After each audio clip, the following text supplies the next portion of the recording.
Janet Jackson was the youngest of 10 children in the most famous musical family in America. She fired her own father at 19. Then she sold around 100 million records and did something on the charts that no artist had ever done before. But one night, in front of the whole country, something happened on live television that lasted less than a single second. Less than 1 second. And a powerful man decided that was enough. What he did next took years away from her, quietly, and almost nobody knew it was happening. This is the full story. The youngest of 10. She was born on the 16th of May, 1966, in Gary, Indiana, as the youngest of 10 children in the Jackson family. Her parents were Joseph and Catherine Jackson. By the time Janet was old enough to understand the world around her, 5 of her brothers were already among the biggest names in American popular music. The Jackson 5 signed with Motown in 1968 when Janet was only 2 years old, so her childhood did not begin in a quiet home. It began inside a family machine that was already moving fast, and that machine had been built by her father. Joe Jackson controlled the house with strict discipline. Nearly all of his children later described his methods in the same painful way.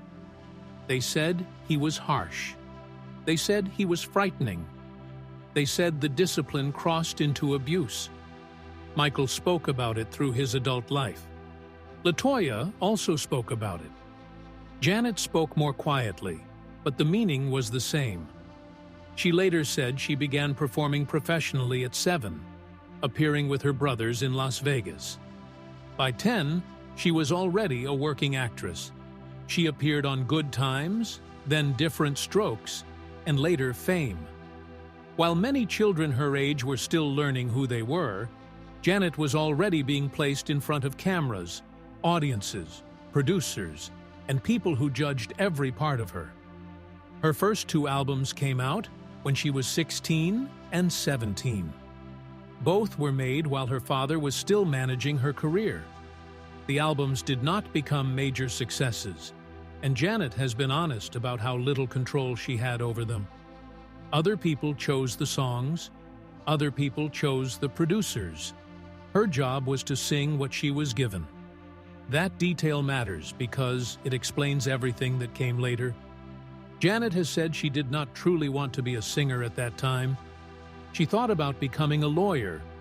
She also liked acting. Yet her father had decided her path, and in that house, his decision usually became reality. As the years passed, she also spoke about the damage that childhood left on the way she saw herself.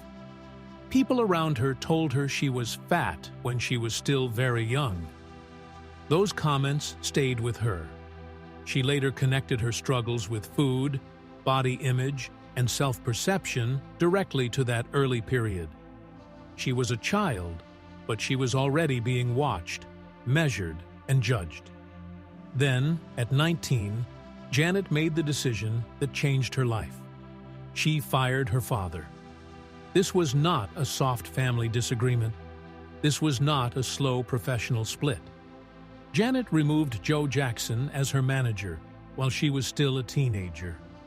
In that family, doing that took more than ambition. It took nerve. She later said it was the hardest thing she had ever done, and she was afraid of him while doing it. Once that door closed, another one opened. Janet went to Minneapolis.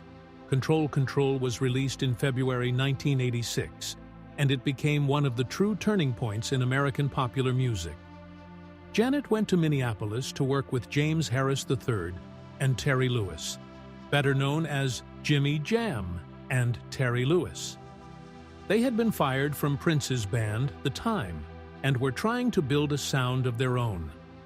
Together, the 3 of them created a record that mixed pop, funk, R&B, and the new rhythmic machinery of the 80s into something fresh and powerful. The title Control was not just a clever name. It was Janet's statement. A 19-year-old woman was telling the world that her life belonged to her now. Over sharp drums and clean production, she was not asking for permission. She was claiming her voice. The album reached #1. It produced 5 top 5 singles in the United States. It sold millions of copies. More than that, It changed the direction of R&B production for the next decade. The sound that Jam and Lewis built with Janet did not stay inside that album. It moved through the industry and shaped what came after it. Then, Janet returned with something even larger: Rhythm Nation. 1814 came out in 1989. At only 23, Janet made a concept album about racial injustice, poverty, illiteracy, and violence while standing at the commercial peak of pop music. The album remains the only album in history to produce #1 hits on the Billboard Hot 100 in 3 different calendar years. 7 singles from the album reached the top 5. The album spent 4 weeks at #1. That success becomes even more striking when you remember what the record was about. A concept album about illiteracy and racial injustice did not sound like an easy commercial idea. Her label wanted love songs. Janet gave them a spoken introduction about the condition of the country.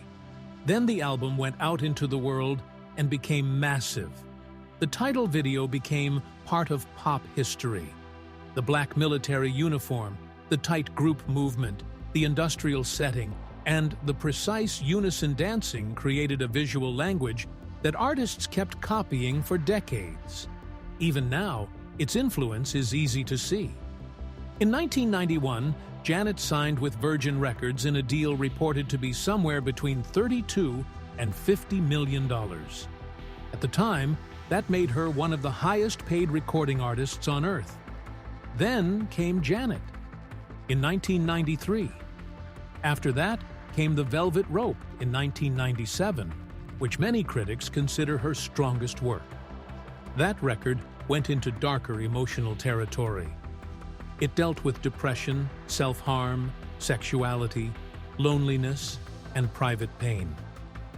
Janet made it while going through what she later described as a serious depressive episode. By the end of the 90s, Janet had sold somewhere around 100 million records. She was one of the most successful recording artists alive. Her place was not small. Her reach was not temporary. She stood among the biggest names in music. The public often missed something important, though. Janet did not become a star simply because her last name was Jackson. That name brought attention, but it also brought pressure that almost nobody else in the industry had to carry. She was the 10th child in the most famous musical family in America, and she still had to build her own identity under a level of scrutiny that followed her everywhere. The 1st of February, 2004. The halftime show on February 1st, 2004 was produced by MTV. CBS aired it. Both MTV and CBS were owned by Viacom. The performance ended with Justin Timberlake singing a line about having a woman naked by the end of the song. Then he reached across Janet's costume and tore away part of it. Both performers have said for years that a red lace bra was supposed to remain underneath. They have also said the full exposure was not planned. The moment lasted 9/16 of a second. Yet the reaction did not stay inside that half second. It spread into politics, television, radio, newspapers, and the music business. The incident landed during a presidential election year inside a conservative cultural climate, with the Federal Communications Commission under heavy pressure to show that it was policing indecency. CBS had also made promises to the National Football League about the content of the show. Within hours, MTV and Viacom released a statement. They described the costume tear as unrehearsed, unplanned, completely unintentional, and inconsistent with the assurances they had been given. Janet issued a public apology the next day. For the man running the company, that apology did not satisfy him. The timing matters because the fallout cannot be understood without the mood of the country. February 2004 was 9 months before a presidential election in which cultural values were a major issue. Congress and organized advocacy groups were pushing the FCC to act more aggressively on broadcast indecency.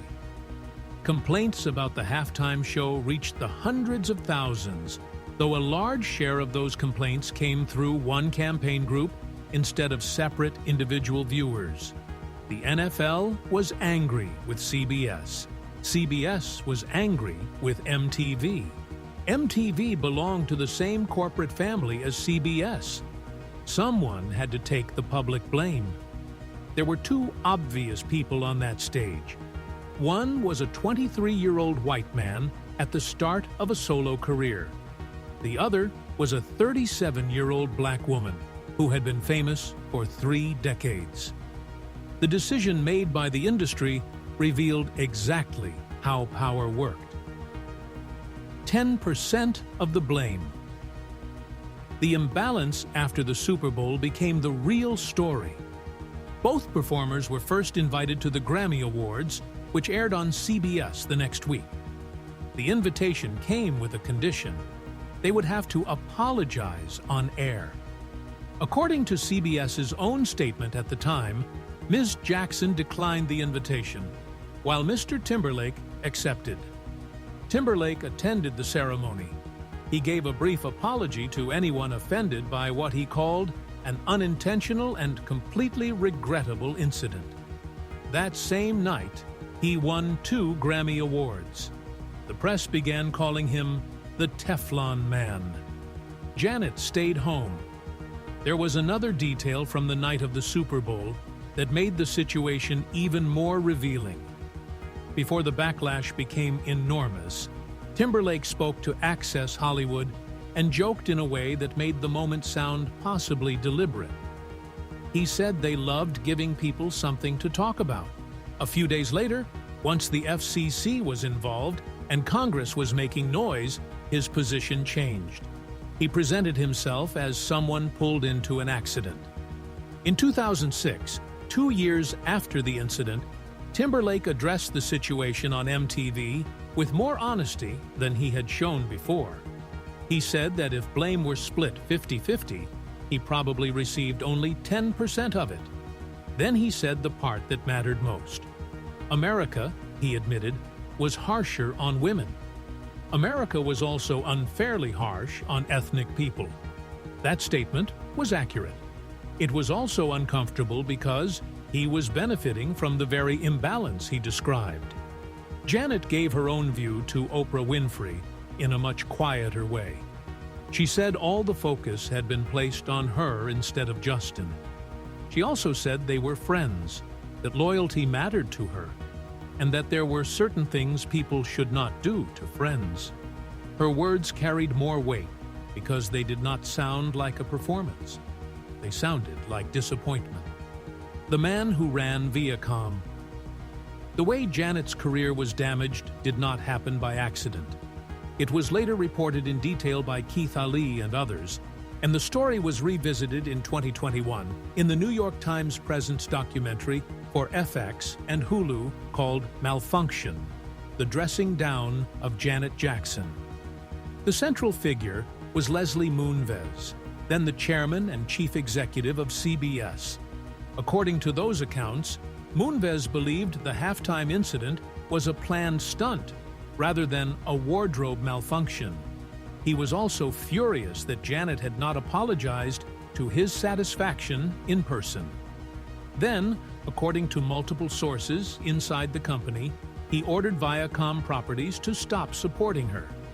MTV pulled her videos. VH1 pulled her videos.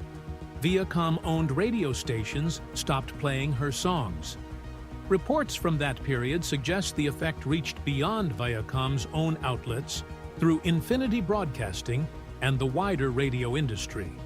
Suddenly, one of the most successful women in American music became extremely difficult to hear on commercial radio. Her album Damita Jo was released on the 30th of March, 2004, only 5 weeks after the Super Bowl. It became her lowest-selling album since 1984. She was also reportedly pushed out of a film project she had already signed on to. The punishment, according to those accounts, continued beyond that first year. One report said Moonves became angry years later when Janet secured a book deal with a publishing house that Viacom happened to own. One journalist who investigated the matter summed up the pattern clearly. People who ended up on the wrong side of Moonves could become his targets for years. According to multiple sources, Janet Jackson became one of those targets. CBS insiders also said they strongly believed Moonves played a major role in shaping how the public saw her after the incident. That matters because the word blacklisted can sometimes be used too loosely. In Janet's case, the damage had real commercial force. A recording artist in 2004 depended on radio play, music television rotation, album sales, and touring demand. Each part fed the next. When an artist was removed from radio and video rotation across one of the largest broadcasting groups in the country, promotion was not simply weakened. The path to the audience was blocked. Damita Jo was not a bad record. Many Americans were simply never given a fair chance to hear it. The FCC fine against CBS was eventually thrown out.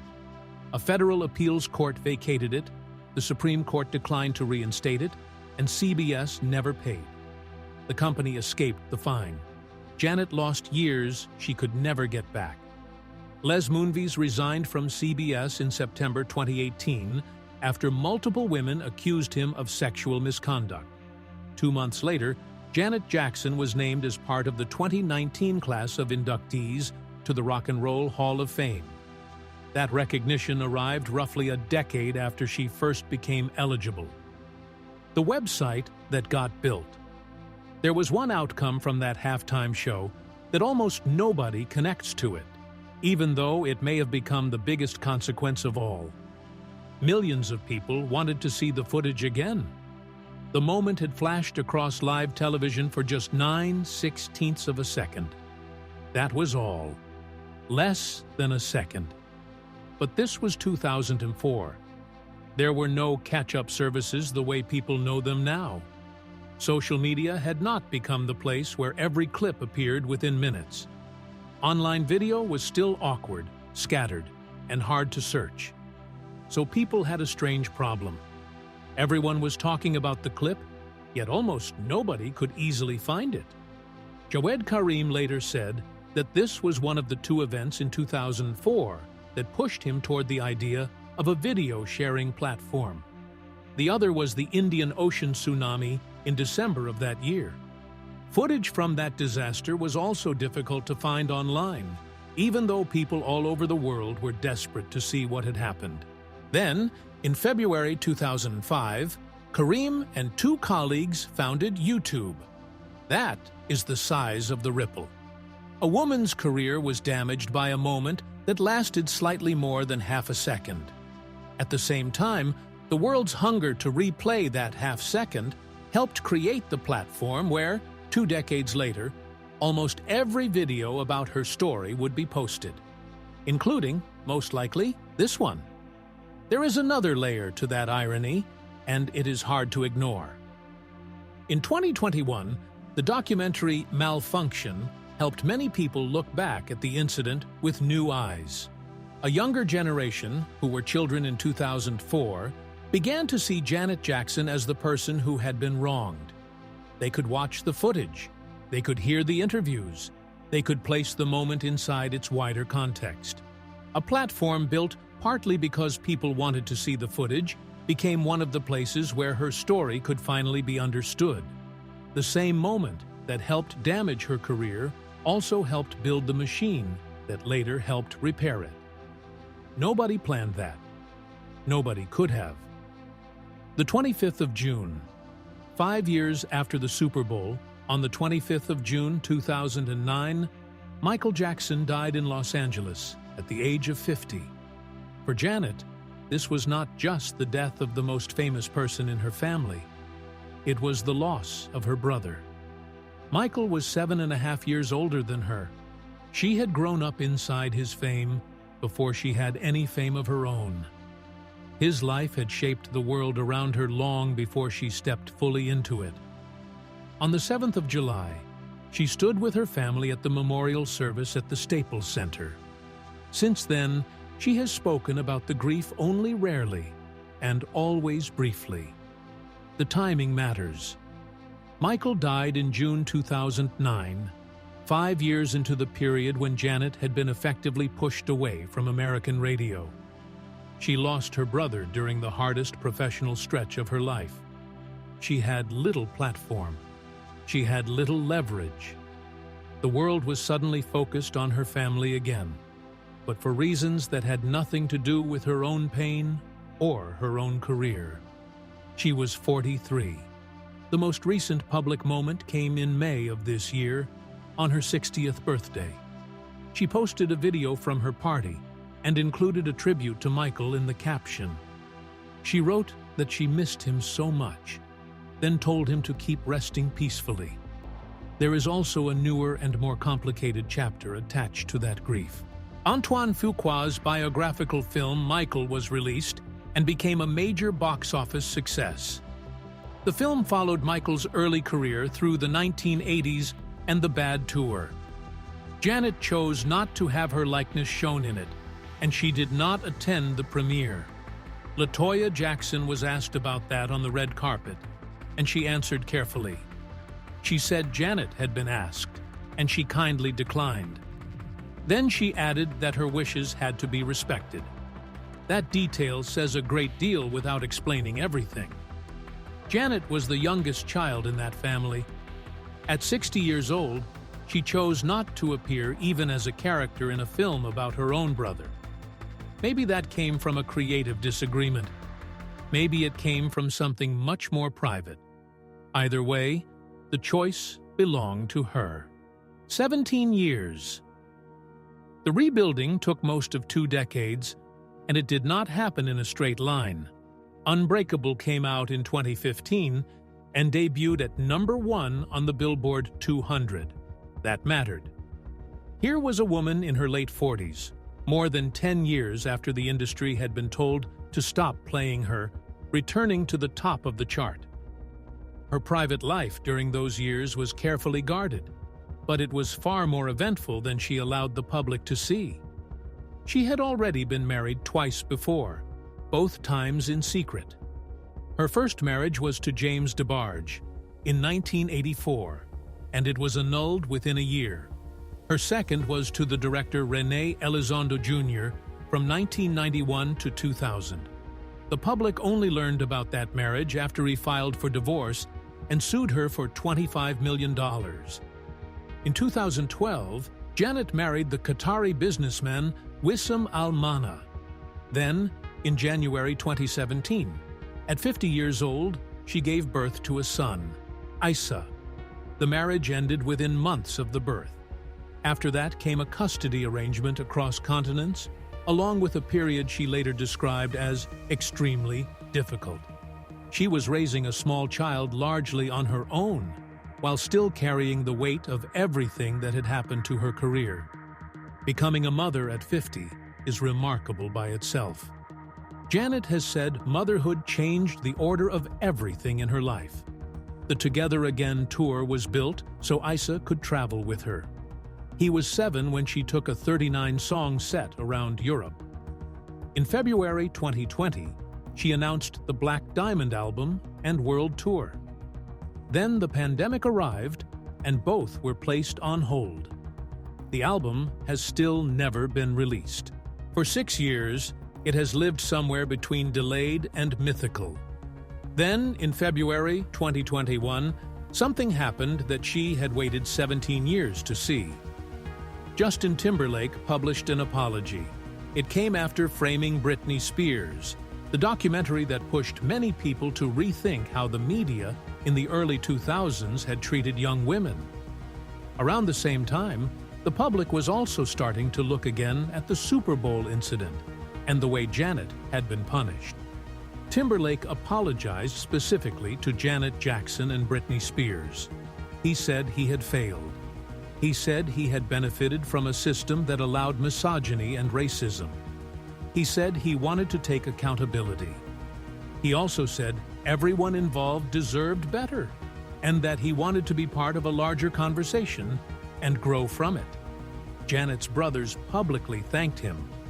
Janet herself never responded in public. That silence fits the pattern of her life. She did not go on air in 2004 and give the apology that might have restored her radio play. She did not give a tell-all interview during the years when the industry kept her at a distance.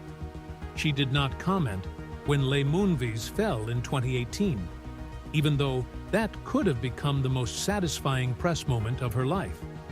When Timberlake's apology finally came, she stayed silent again. That silence is not empty.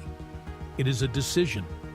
She made it again and again, even when speaking would have given the public exactly what it wanted. Whatever the entertainment industry took from Janet Jackson, it never convinced her to turn her pain into a performance. Then she worked. The Together Again tour ran from April 2023 to October 2024. It was a career-spanning show that marked 50 years in the industry, 35 years of Rhythm Nation, 30 years of Janet, and 25 years of The Velvet Rope. She played arenas across North America with Ludacris, then with Nelly. She also brought a 39-song set to the United Kingdom and Europe, marking her first British performances since Glastonbury in 2019. After that, she began a Las Vegas residency at Resorts World. The first run went from December 2024 into February 2025, then another run was added in May. In 2025, she accepted the Icon Award at the American Music Awards and gave her first televised performance in 7 years. Rhythm Nation 1814 has been inducted into the Grammy Hall of Fame. This year also marks the 40th anniversary of Control. On New Year's Day 2026, Janet posted a short message to her fans. She said they had shared an incredible 2025, and she believed everyone was in for a treat in 2026. She turned 60 on the 16th of May. The party was in California. Her sisters were there. Jimmy Jam and Terry Lewis were in the room. There was also a cake with a message that swore at her. Her caption may be the closest thing she has offered to a summary of the last 22 years. She wrote that she was grateful for the love. She said every post, tribute, and wish had touched her heart. She thanked God for every additional day of life and for placing each person in it. This month, she is in Tokyo for the Together Again dates with TLC, 9/16 of a second. So here is the accounting. Janet Jackson was born the youngest of 10 children in Gary, Indiana. She entered a family that was already being run as a business by a father, whose methods his children later described as abusive. She began working professionally at 7. At 19, she fired her father and made an album called Control. Then she made a record about racial injustice that produced #1 singles in 3 separate calendar years, something no other album in American chart history had ever done. She sold around 100 million records. Then, during a live television performance, a man tore away part of her costume for slightly more than half a second. After that, the chairman of a broadcasting company decided she had not apologized in the way he wanted. Her music was removed from his radio stations. Her videos were pulled from his television channels. Then, the industry followed the signal. Her next album became her worst-selling album in 20 years. She was banned from an awards ceremony that her co-performer attended, performed at, and won. 2 years later, he said he had probably taken about 10% of the blame. He also said America was harsher on women and unfairly harsh on ethnic people. 17 years passed before he apologized properly. By then, the man who had punished her had been forced out of his own company over sexual misconduct allegations. Meanwhile, the public desire to watch those 9/16 of a second helped inspire the creation of YouTube. And Janet kept going.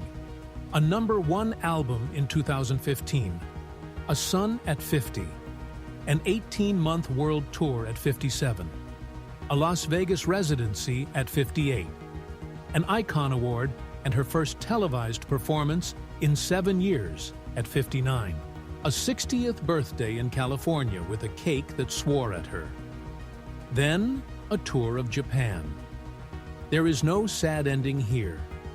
There is a sad middle. It lasted about 17 years. It was done to her by specific powerful people, for reasons that had nothing to do with anything she had truly done. She outlasted that middle by continuing to exist in public, at scale, until the culture finally understood what had happened. One final detail makes the whole story land. Control was released in February 1986. That makes this year its 40th anniversary. The same 12 months also include Janet's 60th birthday. The album was the sound of a 19-year-old woman announcing that from then on, she would make her own decisions. She made that record after firing her father. Then she spent the next 2 decades becoming one of the most successful artists in the world. After that, a broadcasting executive tried to take her place in the culture away from her because of half a second on television, and because she refused to apologize on his terms. She got it back slowly. She got it back without giving him what he wanted. 40 years after she recorded a song called Control, Janet Jackson is still making her own decisions. That was always the point of the record. The cake said, "Holy shit, you're 60. She is in Tokyo."